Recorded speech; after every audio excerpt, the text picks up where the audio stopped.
Hey everyone on YouTube, how you guys doing? So I wanted to show you Hell's Kitchen Cleaver. This was a project that I was going to do for myself, and when it was on my glass table before it went out to heat treat, Mr. V was interested in it. So we were talking, and he came up with the red and black handles. That's what he wanted. And he gave me full artistic freedom to do what I want, hoping that the glare does not kill the color. Let me see if I can bring it close. Camera has a little problem focusing, so I'm trying to move it too fast. I had to touch up the scales because I wasn't completely happy with them. So now the scales took me 7 hours of work. This is red and black G10, and I'm not too sure if you can tell that it kind of looks like flames. Hopefully I'm not moving this too fast. So this is my flame fallout finish, and I'm not too sure it's too bright if the camera's catching it, but it has a slight iridescence look, and I just think it looks like it's flames and it's actually moving. Let's take a look at the other side. So, the fullers were done by hand, and there goes my paper on the floor. It's going to get damp. It won't cut very nice. The edge, I'm very happy the way that finish on the edge came out. I'm definitely going to be doing this on all my knives that I acid dip. A little flame going on down there by the edge. I love that. File work done by hand. That took a long time. I think 3 hours or more. Rock pattern on the spine. Mr. V wanted a post-apocalyptic look. The fullers are very even, all done by hand. Mr. V was very happy to hear that he was getting a knife. He was getting a knife that was completely done by hand. No jigs, no workbench or work tool rest, no laser cut. Or the steel is from New Jersey Steel Baron, 3V steel. He was also happy to hear that it came from New Jersey Steel Baron. Guys, take note. And that it was from Peter C. Treat. Peter C. Treat did the heat treating. Rockwell hardness of 60. Let's talk about some dimensions.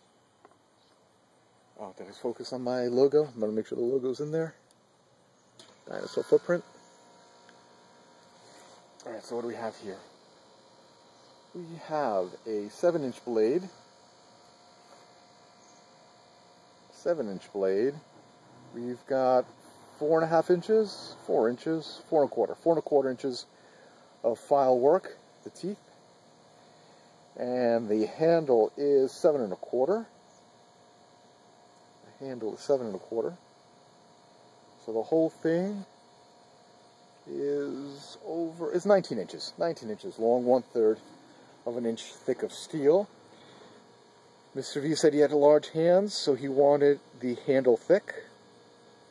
So we're talking about the handle at the max is 1 inch wide. That was his request. Pick up these papers off the ground. Now they're damp. They're on my grass. Now they're damp. Let's see how sharp she is.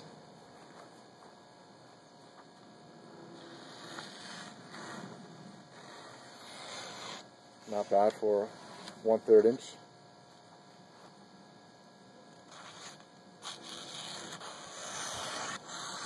Those corners are not supported. Let's see if I can get a curly cue. I recorded this in my basement, but my lighting is terrible. I mean, you can just see how she cuts.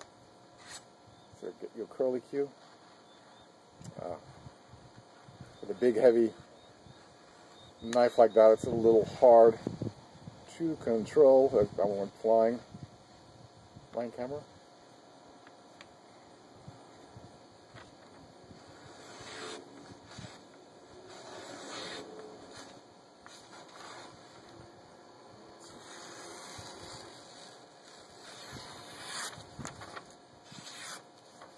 check the tip. Tip is nice. Let's see if I can cut it this way. This might be hard, unsupported.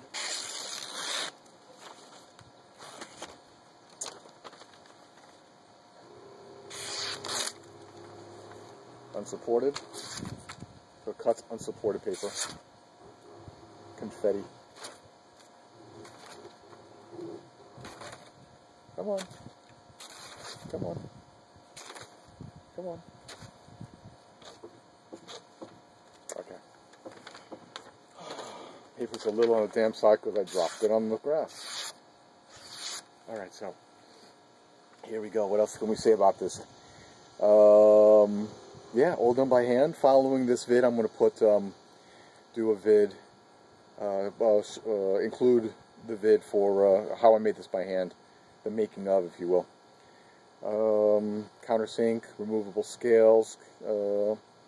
This is, what size is this? T10? T10? Screws, and he wanted a sheath. So I've already got the belt clip in. It's a tech lock. It's a tech lock. So I've got the belt clip in, clamshell, and it opens up in the side. Okay, so you just have to separate it. Make sure I'm in camera. There's a little pocket in here.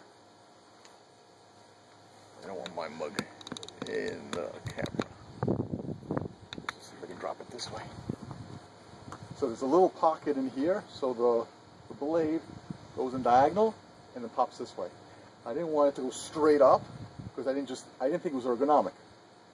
I wanted this in this range here, not too low, but kind of like here in the center of mass, so it's comfortable to carry because of the weight. And if you had to lift it straight up, I didn't think it would work too well. So it has a pocket, you slip it in and then click in like that. So put it in, right? And there you go. Now it's on. And it doesn't move. It doesn't shake. I mean, it doesn't rattle. Every little rattle. The rattle is here because this is loose. Okay, so you have it there. You want to open it up. All you have to do is pry it here to separate it. Pry it to separate, right? Back here. And you have to grab it this way. Okay, the blade is facing out. Grab it this way. Like that. And then pull it out. And you have it here. That's right. Back in. Easy as that. So much easier than pulling it out, and then putting it back in, you know, just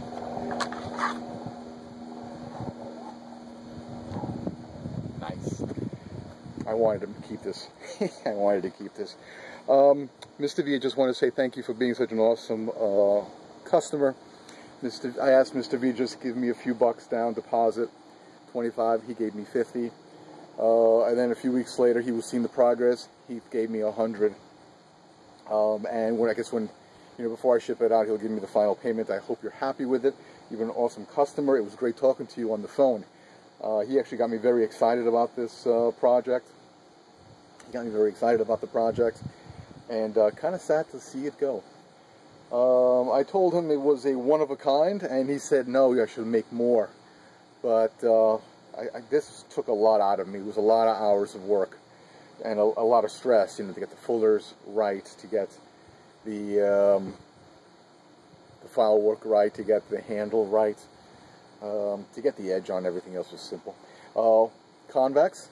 Okay, this is a cleaver or chopper, so it's convexed. Over here it's dull. This could be good for pry bar. This is down to like a 1/16 of an inch, maybe a little more convexed as well. I don't know what else to say. I'll weigh it and I'll let you know how much it weighs. I need to do a lanyard. I promised you that with a skull bead. I'm not too sure whether I'm going to do one with a wrist strap or just a little decorative lanyard. I haven't decided. Maybe after seeing this vid, Mr. V, you can call me or text me and let me know what you want. Or, you know, what works best for you. The Anso pattern is a bit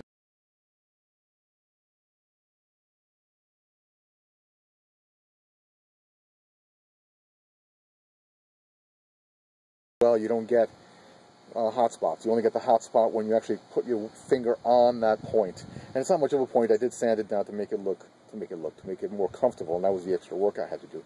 But in my hand, it feels really nice. It doesn't feel like it has hot spots. It feels really good, other than it being front heavy, because it's a lot of steel in the front. It's a thick piece of steel in the front.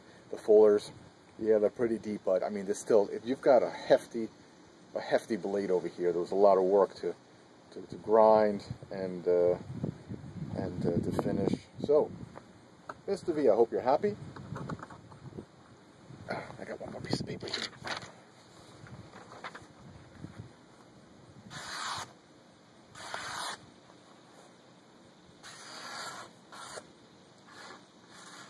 Oops.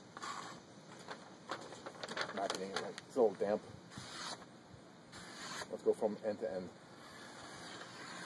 Let's go from end to end and then back. Ooh. Okay, I've seen Gapco do this. Let me see if I can do this. And I can't do it. Alright, enough fooling around. Alright guys, let me know what you think. Be honest. Let me know what you think.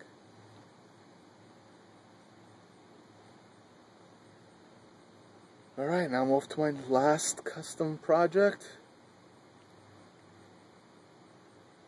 And then some stuff for me. Hopefully I'm not moving it too fast.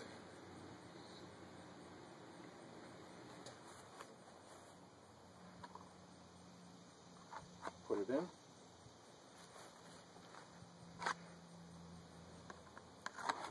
Put it in. Let it drop. And there she goes. Now I'm not taking my pants off. I just want to see how much rattle there is.